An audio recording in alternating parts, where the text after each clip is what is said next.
Bonjour. Bonjour. Aujourd'hui, on vous parle de quoi? Sur cette nouvelle vidéo de Keps Mag. Du Dry January. Ouais. Et c'est une bonne occasion pour arrêter l'alcool? Seulement?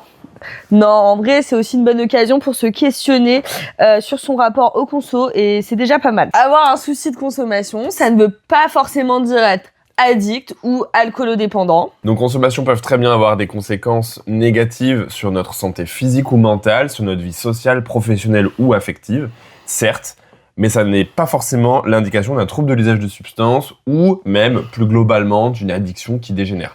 Par contre, c'est possible, puisque ces conséquences négatives font partie du diagnostic du trouble de l'usage de substances, qui est un peu la base du diagnostic de l'addiction. Mais ça, on vous en parlait avec la psychiatre addictologue Alix Morel. Alix Morel, le docteur Morel, dans la vidéo ici. Parce que de toute façon, vous n'êtes pas seul et il n'y a presque rien de plus normal, ou en tout cas commun, que d'avoir un trouble de consommation lié à l'alcool. Source? Ma source, l'OFDT, l'OMS, Amélie.fr, les hautes autorités de santé, enfin, on a quand même des sources. D'après l'OFDT, en 2024, 150 000 personnes ont été prises en charge dans l'Exapa pour des problèmes de consommation liés à l'alcool. C'est à peu près plus de la moitié de la file active. La file active, c'est en gros les personnes qui sont prises en charge par une structure. En gros, en 2024, les hospitalisations ont augmenté. Oui, plus de 600 000 séjours à l'hôpital pour plus de 300 000 patients, ce qui signifie que... Les gens viennent deux fois. Les séjours pour intoxication aiguë à l'alcool, c'est-à-dire un coma éthylique, sont en baisse depuis à peu près 10 ans. Par contre, on note une augmentation des hospitalisations liées à l'alcoolodépendance. D'ailleurs, la consommation d'alcool est un facteur aggravant pour plusieurs maladies telles que les maladies cardiaques, les AVC, les cirrhoses et certains cancers. Mais l'alcool est également souvent impliqué dans les suicides, les tentatives de suicide, les faits de violence et les accidents de la route, domestiques, etc. Vous connaissez sûrement quelqu'un qui boit de l'alcool tous les jours depuis 60 ans et qui n'a aucun problème. On vous recommande de ne pas se fier à l'expérience de cette personne, puisqu'en termes de santé, nous ne sommes pas du tout tous égaux. Sans attention particulière, les signes de maladies liées à l'alcool, les symptômes, apparaissent une fois que les maladies sont quand même avancées. C'est un peu le problème. Il y a les conséquences à court terme, telles que les comas éthyliques, et il y a les conséquences à long terme, telles que les maladies chroniques. Ces maladies prennent leur temps à arriver. Et d'ailleurs, dans les conséquences à court terme, il y a aussi le changement d'humeur, état un peu dépressif, qualité du sommeil qui baisse. Et qu'est-ce qu'une consommation excessive? Mais qui peut le dire, en fait? Eh ben, l'OMS. Ah oui, l'OMS. Selon l'OMS et selon surtout les hautes autorités de santé, une consommation à moindre risque d'alcool, c'est une consommation qui dépasse pas 10 verres par semaine. Maximum 2 verres par jour. Et pas tous les jours.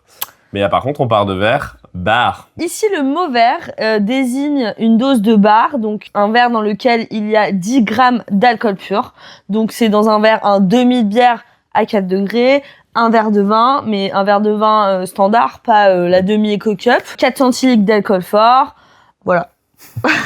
C'est des unités d'alcool. Et par exemple, dans une canette de 8,6, 50 centilitres, il y a presque 4 unités d'alcool. Et maintenant, quelles sont les situations dans lesquelles on va avoir tendance à beaucoup consommer? Voilà. Le binge drinking.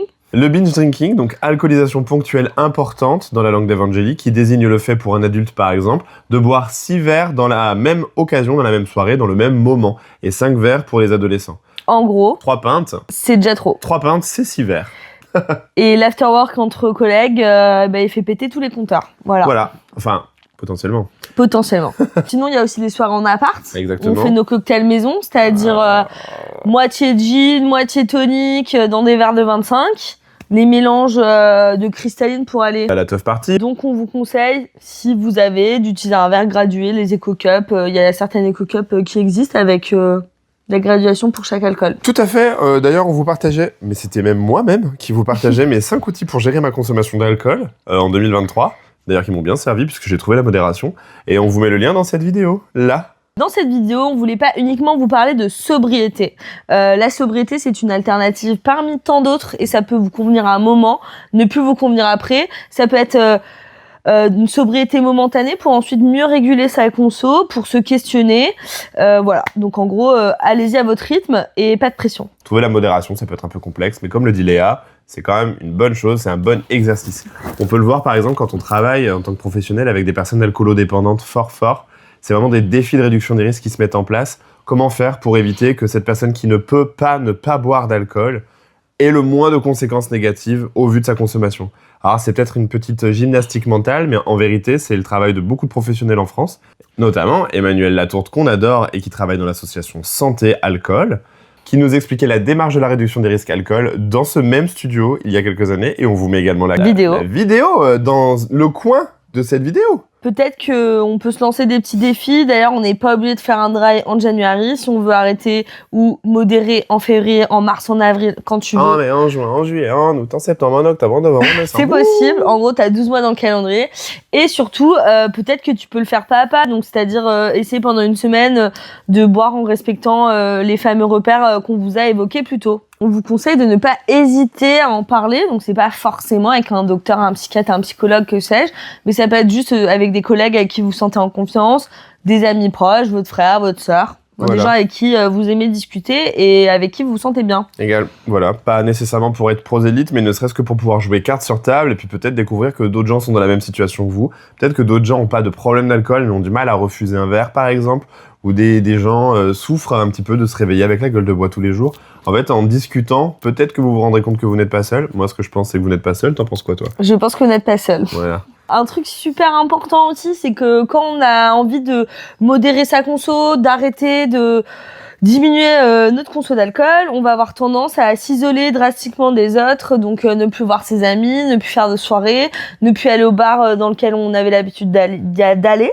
Et puis, c'est pas top. En fait, ça va pas vous permettre d'instaurer de nouvelles pratiques, de nouvelles habitudes qui sont durables dans le temps, parce que vous allez vous sentir très seul, déprimé, et que la vie est un peu nulle en restant tout le temps enfermé chez soi. Voilà. Enfin bon, la team d'introvertis casaniers, c'est possible. On est ensemble. Voilà. Mais oui, ce que Léa dit, c'est que l'isolement et la solitude ne fabriquent pas de nouvelles habitudes vertueuses et que donc, jouer carte sur table avec vos collègues, ça peut aussi peut-être servir à découvrir que dans votre bande, il y en a 2-3 qui sont prêts à faire le défi avec vous, qui sont prêts à ne serait-ce qu'y penser, qui sont prêts aussi à ne pas vous proposer de l'alcool, ne pas vous proposer de goûter l'agneau la papille, et peut-être qu'ils seront d'accord pour aller dans d'autres types de soirées, changer un peu les habitudes.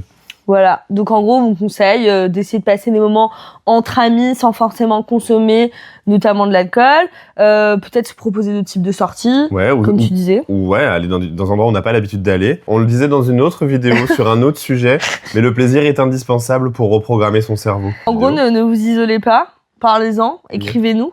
Grave, si vous n'avez personne à qui parler, vous pouvez nous écrire à nous.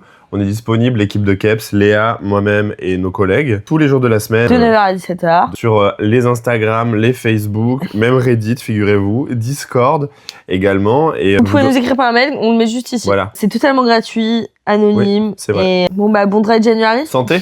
Non, je déconne.